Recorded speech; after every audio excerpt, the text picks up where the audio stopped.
We have to make smarter decisions too once we are in more of a position of influence. Yeah, yeah, yeah. That makes sense.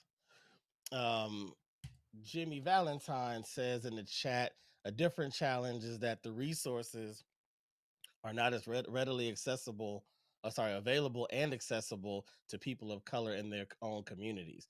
Instead, folks obtain those resources and jump into neighborhoods.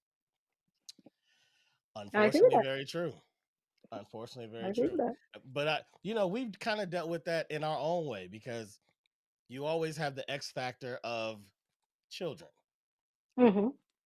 And as much as we don't like to admit it, one thing that we can say is that in certain neighborhoods, the parenting of other children may not be up to par, right? Whatever the reasons are, not even blaming the parents. There might be systemic reasons, they might be reasons that are passed down, whatever it is. But we do know that it is a truth. And so when you're now trying to make a better lifestyle for your family and thinking about the safety of your children and thinking about the influences on your children, then you're starting to look at school ratings and you know academic programs and things of that nature that unfortunately start to pull you out of your very neighborhood. And so I would love for Jimmy to kind of speak to, if he has an idea that we could talk about, of how to help that dynamic, because I think he's right with the resources aren't available, so then you got to go outside to get the resources, but then once you're there, you're not really going backwards. You know what I mean? But I think that that goes back to what we were speaking about before with not leaving your neighborhood once you're doing a lot better financially. I think we are at a time in 2024 where those of us from underrepresented communities are doing better financially than we ever have. So imagine if all of those six-figure earners still lived in the communities where they grew up.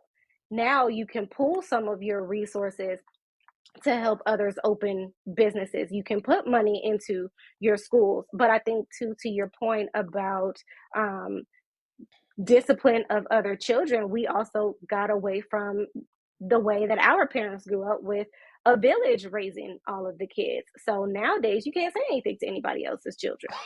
You see somebody Right, else's kid acting up in front of your house, you can't say nothing because then if you do, then the parents don't speak to you anymore. right, So, right, right, right. um, if we went back to the way that things used to be, where we felt more like a community and we collaborated a lot more and a lot better, I think a lot of those problems would be solved.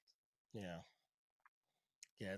It's tough because we speak about it from the position that we occupy in the neighborhood, but you know let me put myself in, trying to think of someone who made it out of a neighborhood and moved out somewhere else. Let's say Snoop, Hmm. right? Let's say Uncle Snoop decides, I'm not moving out of East Long Beach, I'm just gonna stay here. I got money now, I'm gonna just stay here. But because he grew up broke, he still might want the Maybach. Hmm. He still might want a Porsche as well. He might even want that new Cybertruck. He kind of wants some stuff to play around. I kind of want a basketball court in the back.